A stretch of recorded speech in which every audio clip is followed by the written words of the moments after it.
Good afternoon, everyone.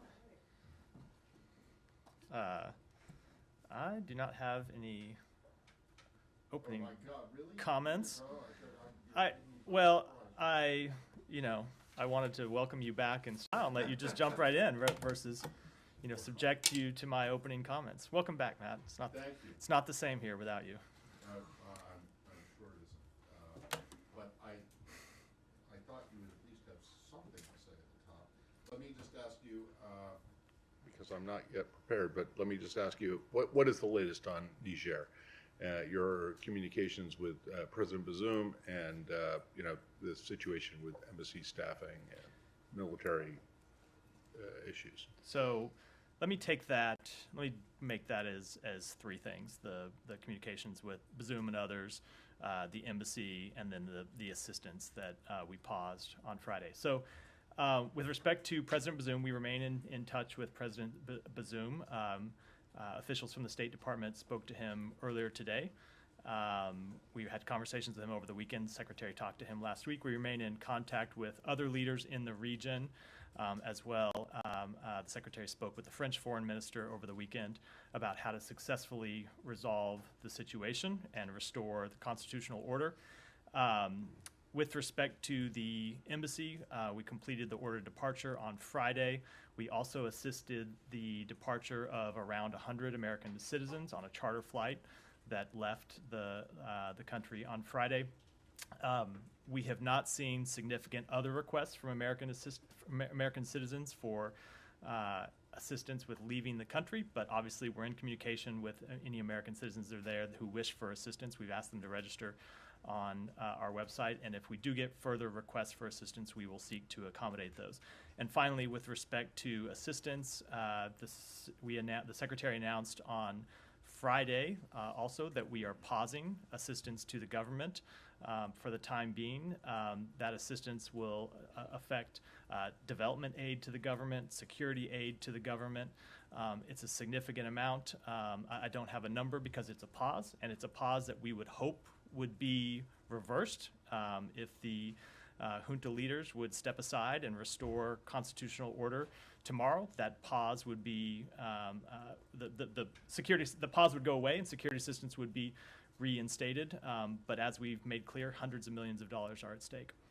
Oh, hundreds of millions. Yeah. Have been paused. No, hundreds of millions of dollars are ultimately at stake. Okay, it's hard to say what's paused because I don't know how long the pause will be in effect.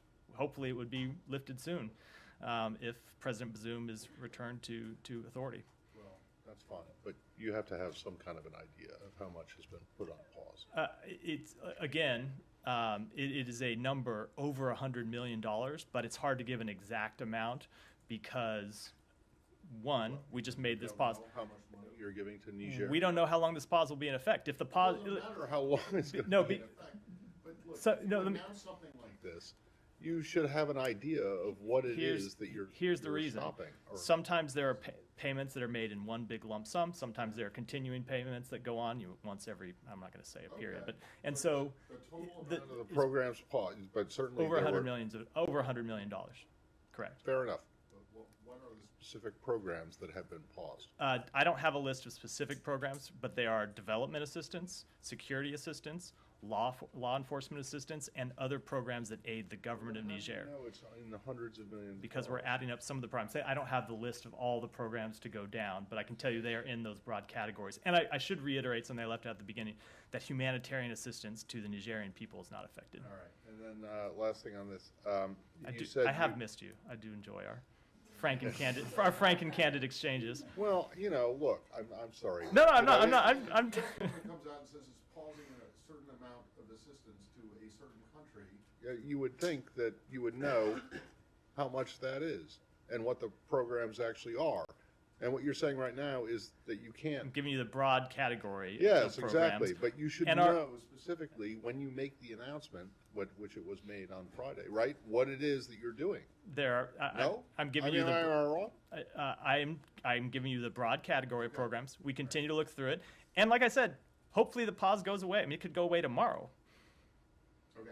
And then just the other thing is, you said you assisted about 100, was that right? About 100 American citizens. Leaving the country That on I should be clear. There were about 100 American citizens we assisted that left on that charter flight. Our flight, the flight your flight. our flight that left on Friday. There were additional American citizens, somewhere around 24 or so, and maybe a few others that we helped secure passage on French, Italian, and Spanish flights that left last week. Okay, and at this moment in time, right now, how many American citizens in Niger are you aware of who are seeking assistance to get out? I'm not aware of any. We have since after the flight left on Friday. There may be a very small number. There were a very small number of people we were in communication with over the weekend after that, when I was small, I mean like a handful of people after that flight left. But I'm not aware of any requests for assistance. That doesn't mean there won't be, because people's assessment of their situation changes. The situation may change. There may be, and we'll take those and assist them, but I'm not aware of any now. Last thing, has Toria been named as some kind of a mediator in this? No, not that I'm aware of. She's the acting deputy secretary. I mean, could we segue off? Sorry, but there have been reports about a U.S. mediator having some sort of dialogue with the coup leaders. Can you say anything about U.S. diplomacy beyond the calls? I will just say that we have been in touch from the secretary level on down with a number of leaders in the region, a number of leaders in Niger, and I don't have anything further to announce. Official going to the region, specifically to Niger. Is that something that's on the cards? I don't have any announcements to make, but if I do, I will let you know as soon as I can. Yeah. Can I follow up on what you said? By the way, can I interrupt? I hate to interrupt, Sure. but welcome back, and welcome back to you as well. I don't want to single Matt out for. Happy to see all of you. Thank you. Elizabeth, welcome back. A few of you. There's like been vacation series and vacation season in the briefing room. I'm very happy to see you. I'm going on vacation next week, so I'm in a particularly good mood. Can I just follow up on what he said about the assistance, the pause in assistance can be lifted tomorrow? You also said that State Department officials have been in touch. Is there any reason in your conversations, in the conversations of the people from this building, for you to think that this can be reversed soon? Because the U.S. official last week talked about a window of opportunity. Is that still open or close to being closed? Where are we with that? The window of opportunity is definitely still open. We believe that the junta should step aside and allow President Bazoum to resume his duties tomorrow, anytime in the near future. I don't want to put an assessment on when that window would be closed, other than to say that using diplomacy to achieve this objective is our top priority with respect to Niger, and we continue to pursue it.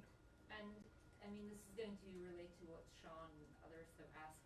In that case, why not send somebody specifically assigned to this? Doesn't that make sense? The secretary himself has been involved in these conversations, and we have had other senior officials involved in conversations, and we'll continue to have senior officials involved in conversations. And when I have any more information about specific meetings, I will make those public. Do you mind if I just follow up on Yeah. ECOWAS? The ECOWAS, of course, had this deadline for the junta to step aside. Do you have any comment on what you think? Obviously, it's not for you to say what ECOWAS should do, but does the United States have any assessment of what should happen now? Some other Western countries have said the deadline should be extended. What's your message on that? My message would be, first of all, I want to note that ECOWAS itself has said that military intervention would be a last resort. We are focused on finding a diplomatic solution. We're in close contact with ECOWAS leadership. The Secretary had calls with a number of leaders from ECOWAS states in the past week. And we're going to continue to pursue diplomacy in concert with our partners in the region. And can I just ask, two countries that have been suspended from ECOWAS, Mali and Burkina Faso, said that they're sending their own envoys to Niger. Do you have any assessment on that? Is that helpful at all?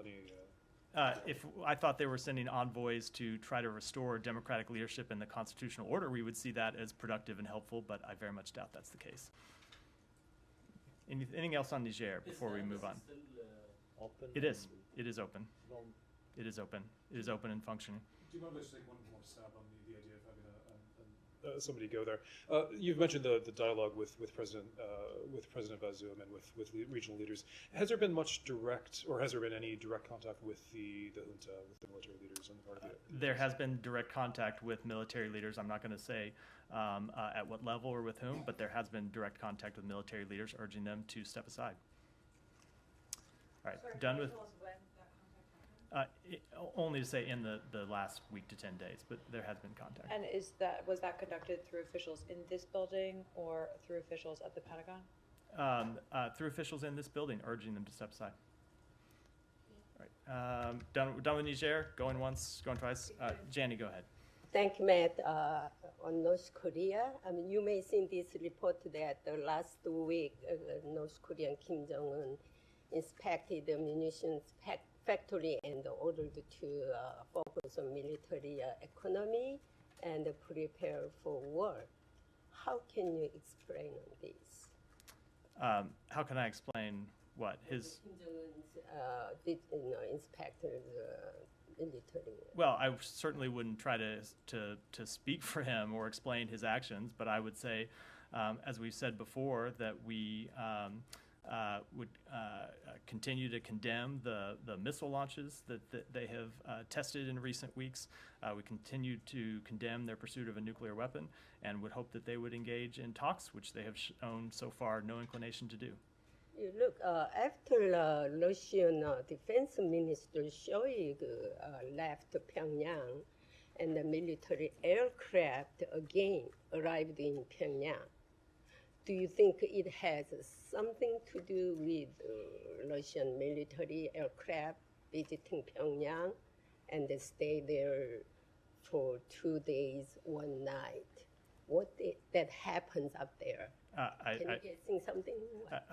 I just don't know. Obviously, we've seen close cooperation between Russia and North Korea. We have made clear our concerns about cooperation between Russia and North Korea. We've made clear our concerns about North Korea seeking to assist Russia in its aggression in Ukraine, and we will continue to make those concerns clear, and we will continue to enforce all of our sanctions. Thank you. Alex, go ahead.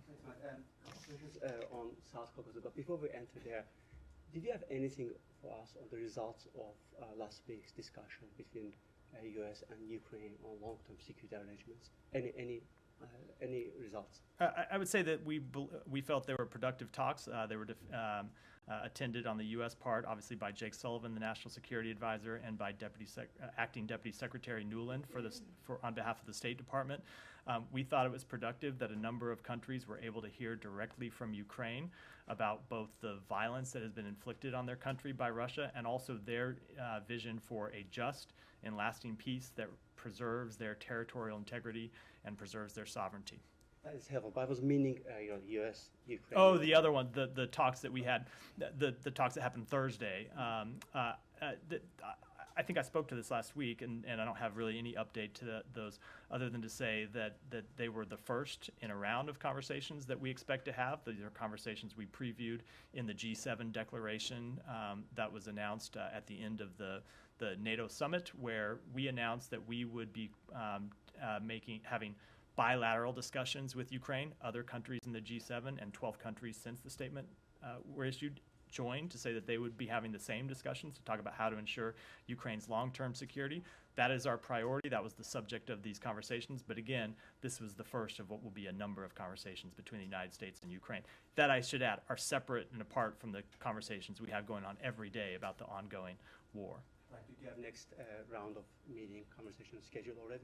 Or I don't have any update on the schedule. Thanks so much. And move to the South Caucasus. I have 2 questions. Georgia first. The Secretary issued a statement today on 15 years of Russian invasion. Strong words, but I didn't find any beef in it. So the Secretary mentioned that the United States remains determined to hold Russia accountable for its obligation for not withdrawing from Georgian territory. What are you guys doing to help Georgian people? I'm not talking about Georgian government, that's a separate topic and for a different day to discuss. But Georgian people to restore its territorial integrity and to kick out Russian terrorists from its territory? Well, I think we have made clear in that statement. We made clear in the statement the Secretary issued today, as we've made clear for some time, that Russia should withdraw and stop occupying Georgia's territory. We will continue to make clear our support for that policy.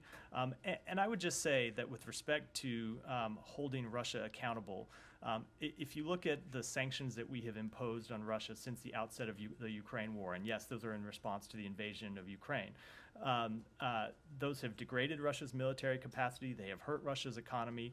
They have targeted critical sectors inside Russia that it uses to project power overseas. So I think with respect to holding Russia accountable, we have a very strong record to point to. Do you view Zelensky peace formula as a template for Georgia as well? I wouldn't want to make comparisons between two countries with different situations. Thank you. My final topic, Armenia, Azerbaijan. We heard from Russian officials last week threatening both sides, Armenia and Azerbaijan, against signing any peace agreement, saying that they should expect further conflicts if they rush into a peace agreement. Is it time for the West to call Russia out for undermining your efforts to bring about peace?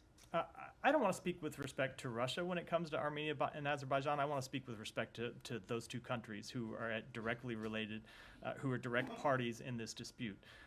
We have been engaged directly with those countries. Special Envoy Bono traveled to the region last week and engaged directly with them. And we believe, despite any comments from other countries who are not a party to this matter, that an agreement remains within reach, and we will continue to work with them to pursue it. My final question on this. The final question. Then we. Yes, thanks so much. Secretary spoke with Turkish foreign minister on Saturday, if I'm not mistaken, on this very topic.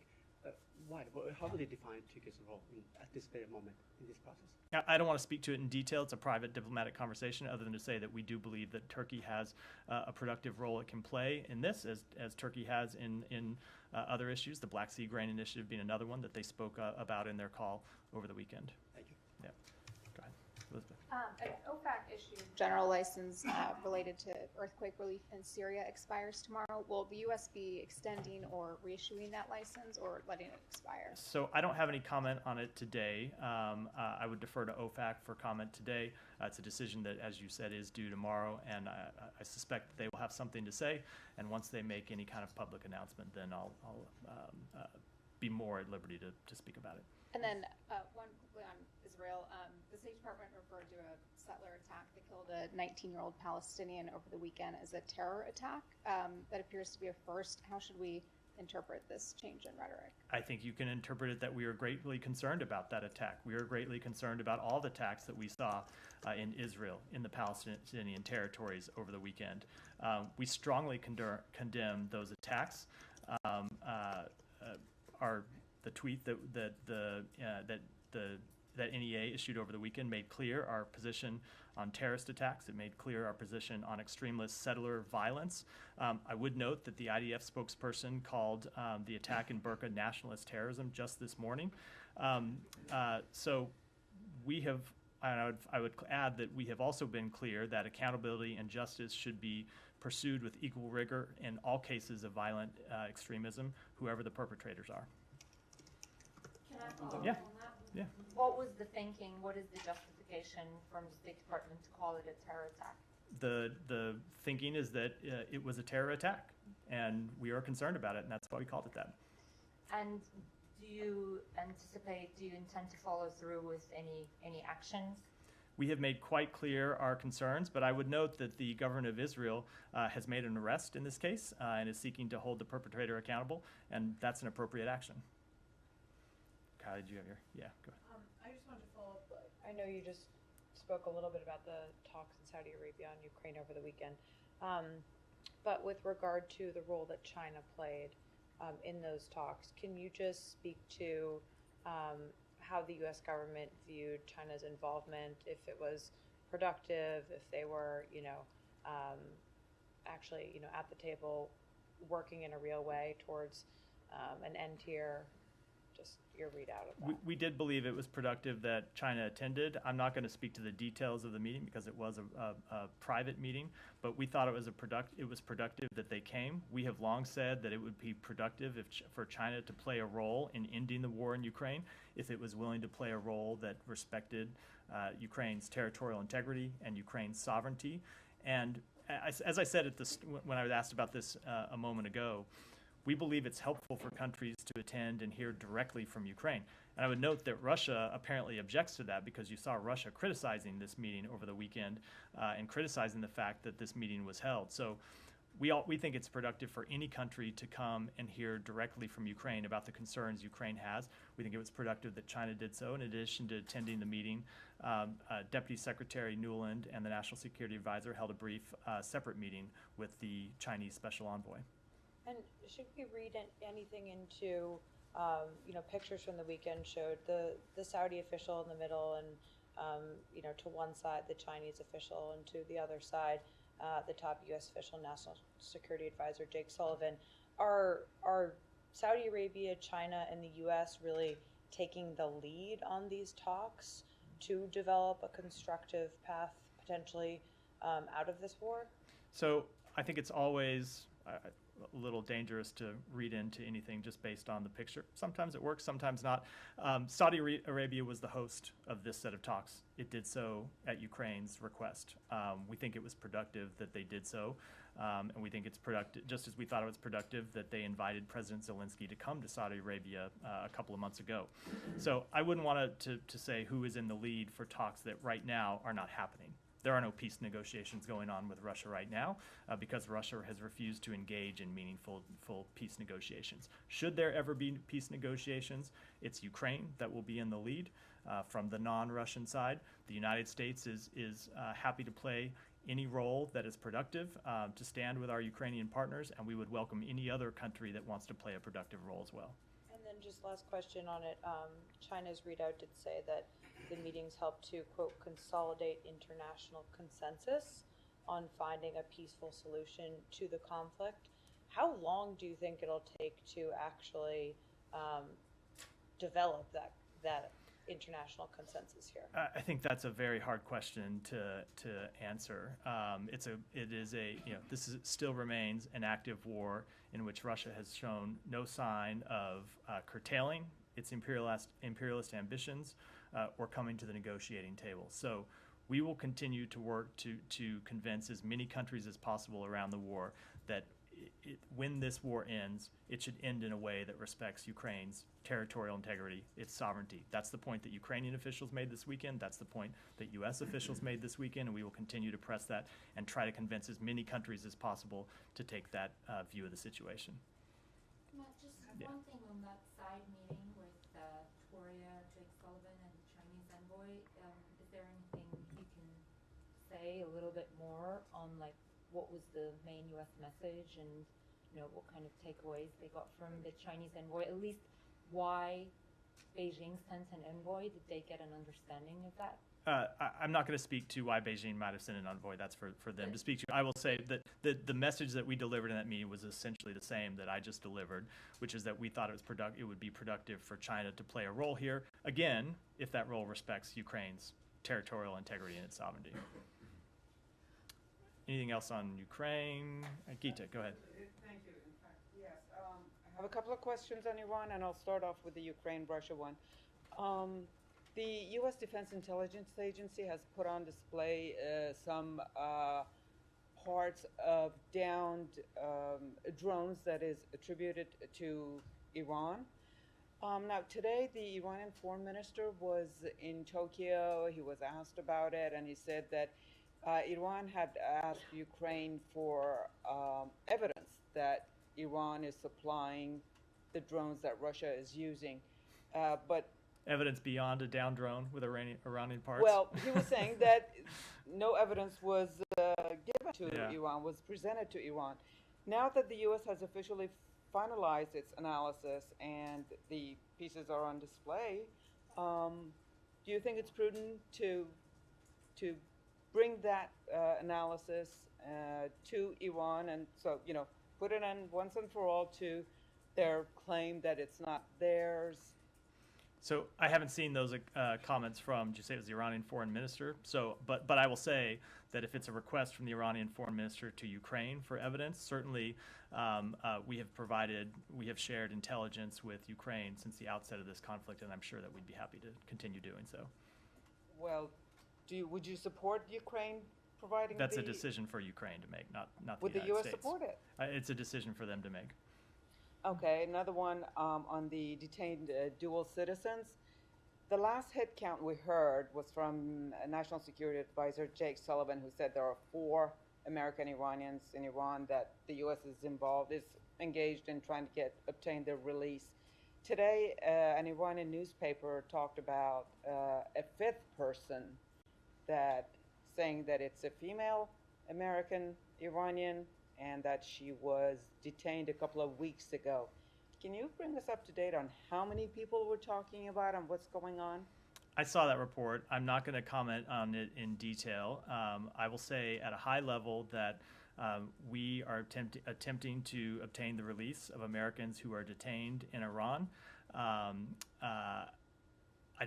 There have been a number of reports about this in the past few weeks, and I will say at this time, when our top priority is obtaining their release and their safe passage from the country, that I don't think it's helpful for me to, it's obviously a very sensitive topic, and I don't think it's productive for me to comment on it in detail. Well, the talks began with 3 people, 3 American Iranians. Would inclusion of others make it any more difficult to gain their release? I just don't think it's productive or helpful to our goal of securing their release to talk about it publicly right now.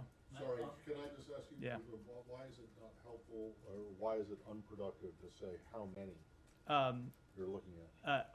Because it is a very sensitive. Is it 3, it is or is a, it 5, or is it 4? It is a very sensitive topic right now. We are I trying understood, to. I understand. but I'm not sure I understand why the number is a.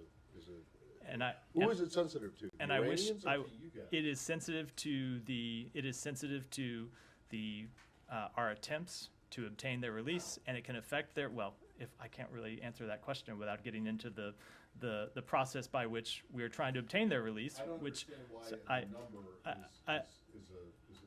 is that sensitive. and I understand that. This is an issue that no one's asking you for their names or who exactly they are. I fully understand or why they were arrested. We are trying to obtain the release of Americans in Iran, Yeah, and I hope at some But- point, hold on. At some point, I hope that I will be able to have a more detailed conversation about this, where I answer all those questions. I'm not at that point today. On this, Well, let me. You've had your hands up. No, on this topic. Yeah. News Go ahead. reports said today that U.S. and Iran suspended talks on release of detained U.S. nationals after additional arrests made. Can you confirm these reports? No. Again, I'm not going to comment on. I'm just not going to comment on the underlying details of any of those of these reports for the reasons that I just outlined. Are they still going on? Or? I'm not going to comment any further for the same reasons that I just gave in response to Gita and Matt. Go ahead. Thank you, Matt. Iraq yesterday calling the U.S. to extradite 2 Iraqi former officials, which they have the U.S. citizenship, and they are accused of facilitating the theft of the $2.5 billion in public funds, and this is the country's biggest ever corruption case. Are you going to extradite these 2 people to Iraq? If not, then how do you respond to this Iraqi request? 2 things. One, I've seen the reports, but I can't comment on an extradition matter, as is typically the case. And 2, I will say more broadly, we are pleased that the al-Sudani administration is taking corruption seriously, and we would defer to the Iraqi government to speak further on this particular matter. Has Iraqi requested this extradition formally to the U.S.? I'm not going to comment on an extradition matter. One question on Syria. Turkey has increased its attacks on northeast Syria, and the autonomous administration of northeast Syria is calling the U.S. and also the guarantor of the ceasefire to have a clear position on these attacks that targeting their forces in northeast Syria. What's your clear position on that? Why you have chosen to be silent on these attacks that they are attacking on a daily basis? So the United States remains concerned about the increase in violence in northern Syria, in particular the impact it's had on the civilian population and the effectiveness of our operations to ensure the lasting defeat of ISIS. Our position on this matter has not changed. We continue to support the maintenance of the current ceasefire lines and condemn any escalation.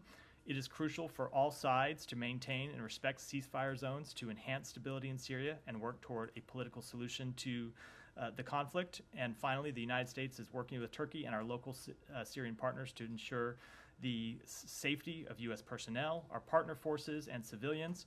We share an interest with Turkey in sustainably ending the conflict in Syria, and we have and will continue to consult with them closely on policy. Go ahead. Yes, thanks, Matt. In light of Voice of the Martyrs Persecution.com reports on Christian persecution in India. Voice of the what? And, what was that? Voice of the what? Voice of the Martyrs, the Persecution.com reports on persecution, especially Christian persecution in India, and President Biden's upcoming trip to India. What will President Biden be asking of India Prime Minister Modi regarding Christian persecution, who has failed to protect Christians from persecution in the wake of their anti-conversion laws? And I have a follow-up. So we regularly raise human rights concerns with countries with which we engage. I've done that so in the past with India, and will do so in the future. But how so specifically has President Biden been dealing with the issue of Christian persecution? Well, we have made very clear that we oppose persecution of religious groups. I have made it clear from this podium on a number of occasions. You know, worldwide it's concern for Christian persecution. So what would you say to our audience about President Biden and his attempts to stop Christian persecution, not only in India, but also globally? We have made very clear that we oppose the persecution of Christians, and we oppose the persecution of any religious group, no matter where it takes place in the world. Go ahead. Thank you, Matt. My name is Mesfin Bezu from TG Ethiopian, and my question is about the current conflict. Welcome to the briefing room. I'm not sure. I'm sure you've been here before, not under my tenure, my short tenure. I've been out here, but thank you for welcoming us. And my question is about the current conflict in Ethiopia. Recently, when the Ethiopian government moved to dissolve or disarm the Amhara Special Forces, or known as FANO, tension has begun between the two, the Ethiopian government and the Amhara Special Forces. What we hear from Ethiopia right now, Matt, it is very, very bad news. Very bad news. Instead of finding a diplomatic solution, Ethiopia is now facing another civil war. What is the State Department or the Biden administration is doing to help averting another catastrophic civil war in Ethiopia? So the United States is committed to the unity, sovereignty, and territorial integrity of Ethiopia, and we seek peace, prosperity, and stability in Ethiopia to build upon the long-standing, strong partnership between our governments and our people. And I will add that the Special Envoy for the Horn of Africa, Ambassador Mike Hammer, was recently in the region and met with Ethiopian government officials and with the Tigray Interim Regional Administration on continued implementation of the recent agreement. He discussed progress and priorities, including transnational justice and accountability efforts, as well as disarmament, demobilization, and reintegration programming, and we will continue to do so. Mr. Miller, I haven't finished yet. I haven't finished yet. Okay, I have a lot of respect for you and the State Department, and I have not. You just met me. I appreciate that. I know, but I didn't ask you a question about Tigray. It's already passed. Yeah. Now there is another civil war is going on in Ethiopia between the Amhara Special Forces and the Ethiopian government. I know that the State Department keeps saying that we are gravely concerned while many people are dying. That is not acceptable. The State Department needs to act. As we well know, you just mentioned during the Tigray war has caused hundreds of thousands of deaths, mass displacement, famine, and human rights violation. Despite such terrible war, the State Department was saying we are greatly concerned before the State Department sent its special envoy to the Horn of Africa, who helped, I give a credit, who helped to bring peace between the Ethiopian and the Tigray forces. And now, can we get to the question? Yeah. Okay, let me get to the question. Does the State Department need to wait hundreds of thousands of people to die, to suffer, or to be displaced before the State Department send its special envoy to the Horn of Africa to bring peace between the Ethiopian government and the Amhara Special Forces, FANO? Not Tigray right now. It's a different situation in Ethiopia. Yeah, I understand. I will say that we remain engaged. The Secretary just spoke with the Prime Minister of Ethiopia on Friday. We will continue to remain engaged both at the secretarial level and at other levels in the government. Go ahead. Thank you so much, Matt. Very simple. 15th of August, Bangladesh observed National Mourning Day the father of the nation was brutally killed in 1975, 15th of August, with the family members. At least one of the self-declared killer of that father of the nation is still remaining open here in USA. Do you support bringing the all killers to the justice and extradite them to Bangladesh? Again, we don't comment on extradition matters. One more, can I have one more? Yeah. Yeah, very simple. Yeah. Last month, Azra Jaya, and Undersecretary for Civilian Security and Democracy and Human Rights, along with Donald Lu, Assistant Secretary of Southeast Asia, recently visited Bangladesh. Can you say more about what they discussed in terms of Indo-Pacific zone and Bangladesh? I don't have anything to add other than the readouts that we made public at the conclusion of those meetings. Go ahead. Do you have any updates on the grain deal, or can you provide any insight into discussions around it during the talks in Saudi Arabia? So I will say, first of all, the talks in Saudi Arabia were focused on how to obtain a just and lasting peace, not on some of the underlying issues. It's not to say it didn't come up at some point. I'm not aware if it did or if it didn't, but that wasn't the focus of the talks. But that has been a focus of our ongoing diplomatic efforts. Secretary Blinken spoke with the foreign minister of Turkey. I believe it was on Saturday. We made the readout public, so you can check the date if I have that wrong. Where one of the issues that we talked that they talked about was the productive role that Turkey has played in trying to convince Russia to rejoin the Black Sea Grain Initiative. We're going to continue to press Russia to rejoin the Black Sea Grain Initiative. We're going to continue to make clear that the excuses it made for withdrawing are just that, excuses, that their fertilizer exports and their grain exports were at or near all-time highs while the Black Sea Grain Initiative was in effect. And we're going to continue to make clear to the rest of the world that it is Russia that is responsible first for withdrawing from the Black Sea Grain Initiative and then for bombing Ukrainian ports and Ukrainian grain facilities over the days and now weeks since they withdrew. So we will make that case and urge countries around the world that have depended on grain exports from Ukraine, from the region, to press Russia diplomatically. But unfortunately, we have as of yet seen no sign that Russia intends to return to the initiative. But we will continue to press our case and encourage others to do the same. And just to follow up on that, so the Central European countries are trying to extend their ban on imports from Ukrainian grain. What's the U.S. position on that? I'll have to take that one back. And then Humera and Sean, then we'll wrap up. Matt, did you guys receive a yes to your invite to Wang Yi to come to the U.S.? So I will let the Chinese officials speak to their participation, but it is our full expectation that he will travel to the United States and conduct a meeting with the secretary that was originally extended to the previous foreign minister. What's the possible date for that? I don't have a time yet. The time's not yet. I don't have time because the time's not yet been scheduled. The Right, date's not yet been scheduled.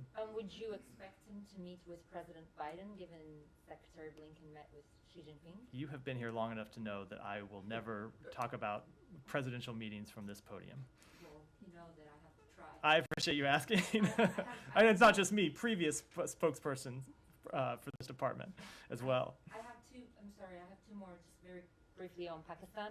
Do you guys have a reaction to the arrest of former Pakistan Prime Minister Khan, and do you think he got a fair trial? We believe that is an internal matter for Pakistan, and we continue to call for the respect of democratic principles, human rights, and rule of law in Pakistan as we do around the world. The final one. Some people described that response pretty subdued and muted.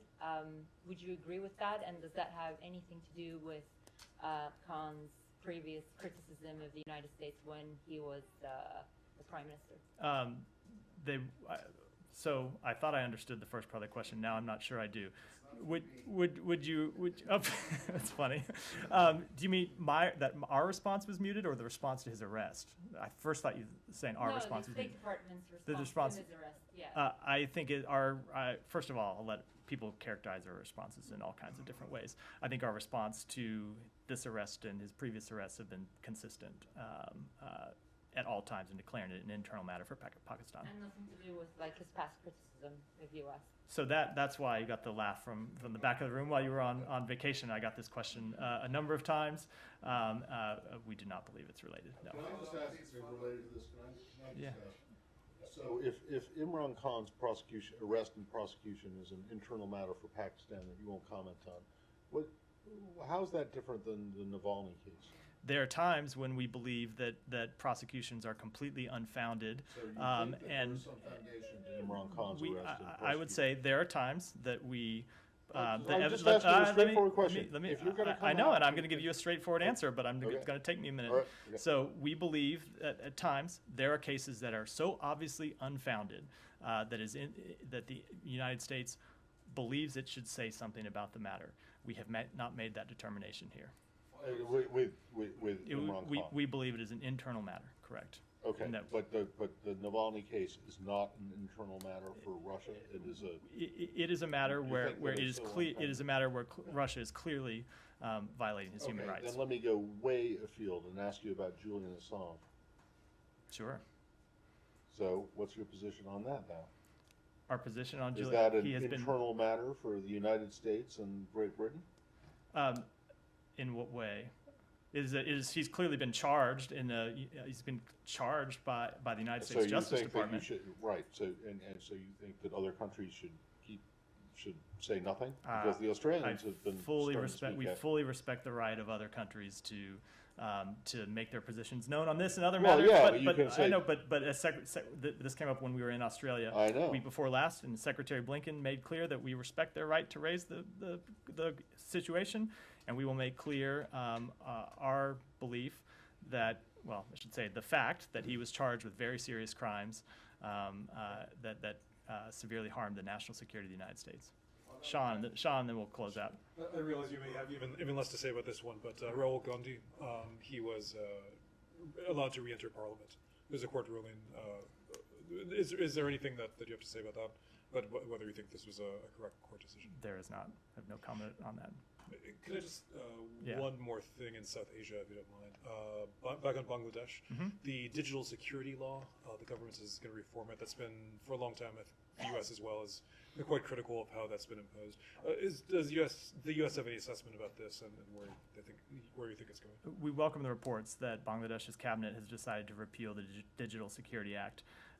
As we've previously stated, the Digital Security Act has been used to arrest, detain, and silence critics.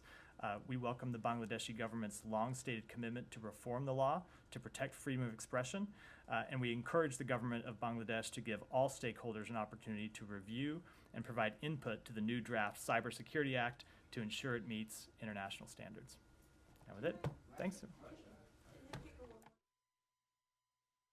Cybersecurity, North Korea's cyber hacking and cryptocurrency branch is based in China.